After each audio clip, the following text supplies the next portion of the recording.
Picture this. The fate of the galaxy is literally hanging in the balance in the freezing vacuum of space. A small rebel consular ship is desperately attempting to flee a massive Imperial starship. See, the rebels have intercepted plans that are absolutely vital to the survival of their rebellion, but time is up. They are quickly boarded by Imperial stormtroopers, led by the towering, terrifying figure of Darth Vader.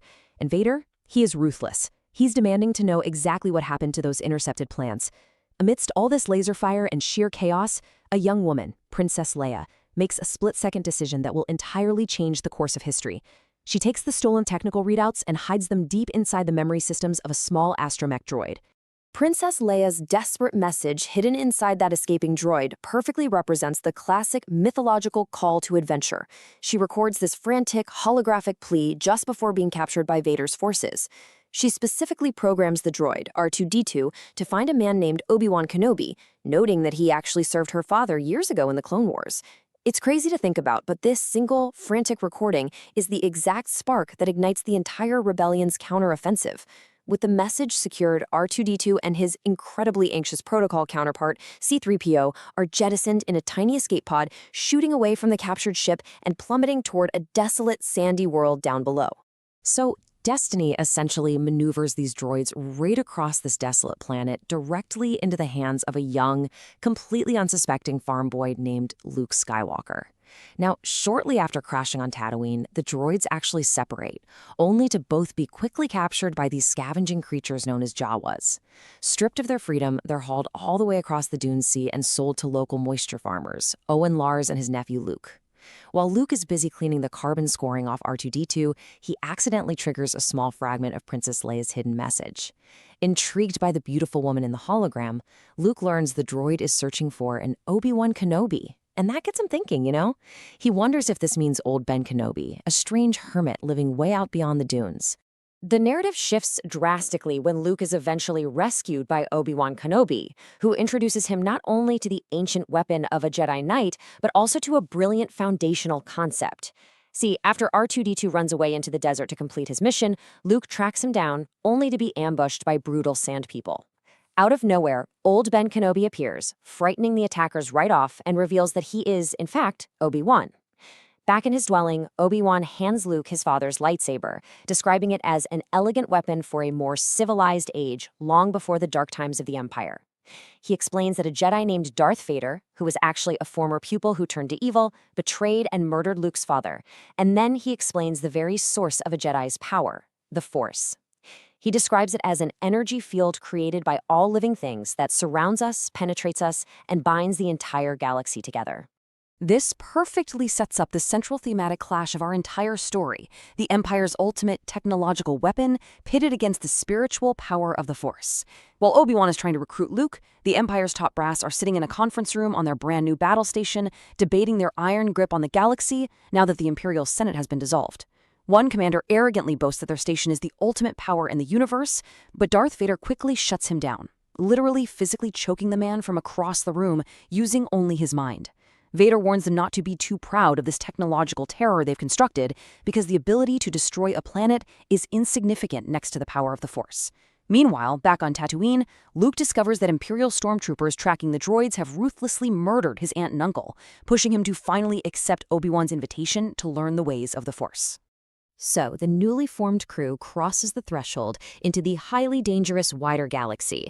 Obi-Wan and Luke travel to the Mos Eisley spaceport, which Obi-Wan accurately calls a wretched hive of scum and villainy, and it's there they hire the cynical smuggler Han Solo and his massive Wookiee first mate Chewbacca.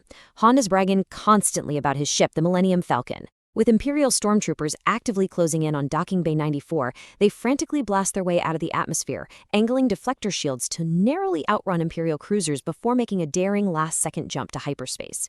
But when they finally drop out of light speed at their destination, Alderaan, they don't find a planet. They just find a meteor shower.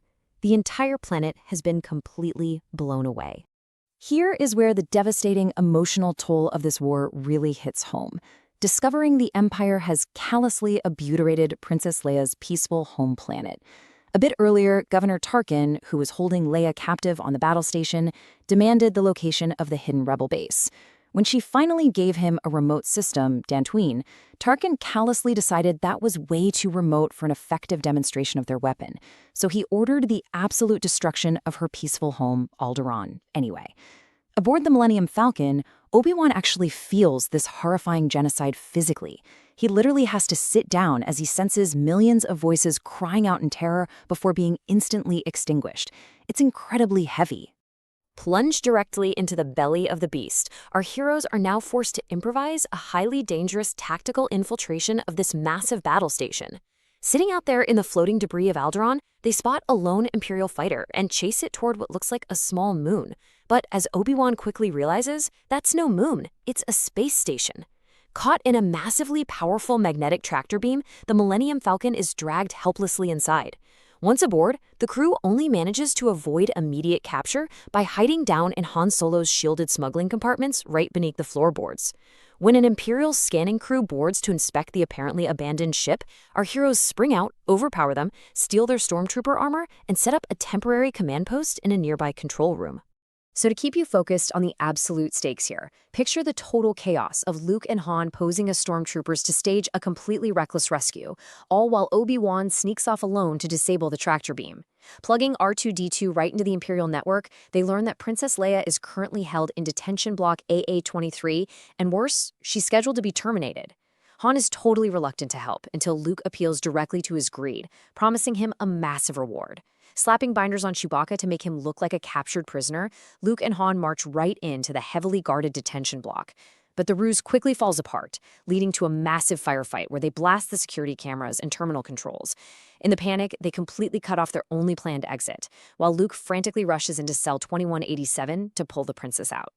And if you thought that was stressful, the tension reaches an absolute peak in the trash compactor, heavily reinforcing that in this universe, technology is often a terrifying trap they can barely escape. With stormtroopers blasting straight through the main entrance of the cell bay, Leia has to take charge of her own botched rescue.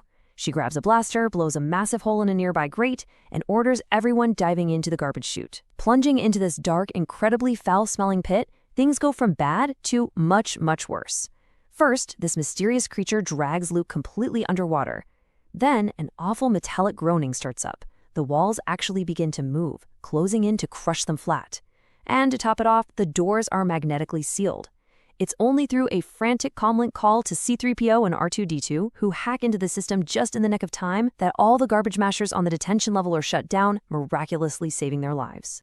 Meanwhile, Obi-Wan makes the ultimate mentor sacrifice. He willingly falls to Darth Vader's blade to secure his friend's escape and transition into a spiritual guide. See, while the rescue party is fighting their way back to the ship, Obi-Wan successfully powers down the tractor beam terminal.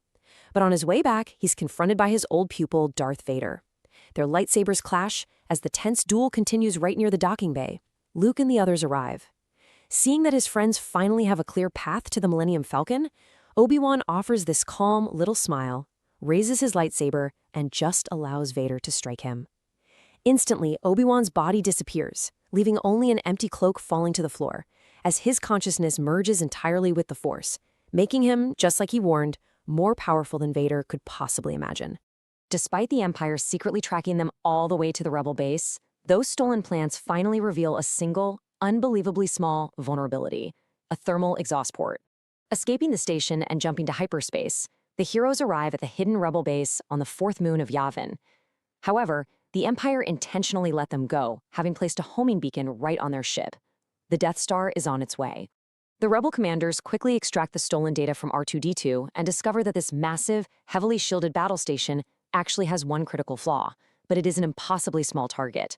We're talking about a race-shielded thermal exhaust port only 2 meters wide that leads directly down to the main reactor system. Faced with this ticking clock, the rebels mount a desperate counterattack, utilizing small snub fighters in a virtually impossible tactical sequence designed to trigger a fatal chain reaction.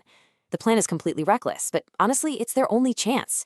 They have to fly X-Wings and Y-Wings incredibly close to the station's surface to evade the heavy turbo lasers, dive down into a narrow equatorial trench, brave a gauntlet of defensive fire, and shoot proton torpedoes perfectly into that tiny port. While Han Solo collects his cash reward and loads up the Falcon to leave, cynically calling the whole assault suicide, Luke reunites with his old friend Biggs. He confidently straps into his X-Wing, trusting entirely that this impossible shot can actually be made. The narrative brilliantly intercuts this chilling countdown to annihilation with the incredibly heavy casualties the rebel pilots are suffering down in the trenches. The Empire tracks the rebels to Yavin and moves directly into orbit. The tension is so palpable in the rebel control room as the PA system continually updates the time until the Death Star clears the planet's horizon and enters firing range. Out in space, the dogfighting is fierce. Imperial fighters are deployed, and the rebel pilots are just picked off one by one. Entire squads make their attack runs down the trench, only to be totally overwhelmed by enemy fire, or miss the unimaginably difficult 2-meter target, impacting harmlessly right on the surface. As Darth Vader mercilessly hunts down the remaining fighters, all hope seems entirely lost for the rebellion. Realizing the danger these small rebel fighters actually pose, Vader himself takes to the stars in his own specialized fighter. He drops right into the trench behind the rebel leaders, systematically blowing them out of the sky. Luke, flanked by his wingmen, Biggs and Wedge, begins his own desperate, high-speed run down the corridor. But Wedge is damaged and forced to pull out. Biggs is blasted to pieces. The clock in the rebel base is now ticking down past 60 seconds. Vader has Luke completely locked in his sights, and the massive super laser of the Death Star begins its primary ignition sequence. But right here, in a profound moment of character growth, Luke turns off his machine, choosing instead to trust his instincts. Hurtling down that trench at maximum speed, with Imperial fighters closing in fast behind him, Luke reaches out to the complex targeting computer in his cockpit, grabs the mechanism, and just pushes it away. Back in the rebel base, alarms start sounding as they notice his computer is off, frantically asking him over the comms what's wrong, but Luke very calmly replies that nothing is wrong. He is literally letting go of his reliance on technological calculations in the single most critical moment of his life. Over the sheer chaos of the battle and the screaming of his failing astromech droid, Obi-Wan's disembodied voice delivers the story's ultimate lesson. He pushes Luke to completely surrender to the mystic energy field binding the galaxy. Luke hears Obi-Wan's voice echoing in his mind, telling him to let go, to trust his feelings.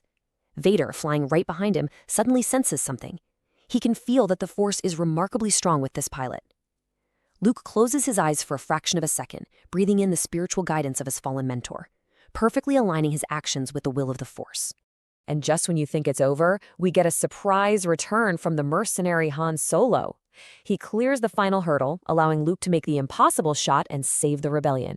Just as Vader confidently announces, "I have you now," and prepares to fire the fatal shot, a blast of laser fire rips right through space, destroying Vader's wingman.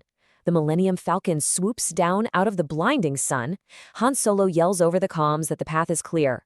With Vader's ship spinning totally out of control into deep space, Luke calms his mind, feels the moment, and fires his proton torpedoes without any computer assistance whatsoever.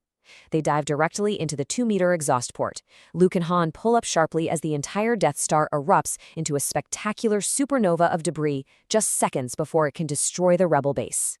We leave our triumphant heroes at a grand medal ceremony, returning to the rebel base as absolute legends. Luke, Han, and a fully repaired R2-D2 walk down the grand aisle of the Great Temple. Princess Leia, smiling brightly, places medals of bravery around their necks to the roaring cheers of the entire Rebel Alliance. They have won a massive historic victory, proving that relying on instinct, friendship, and a mystical energy field can genuinely triumph over the cold, mechanical cruelty of the Empire. But as the celebration slowly fades, we're left with a major lingering question. Will this single, miraculous victory actually be enough to outlast the vast darkness that still exists out there in the galaxy?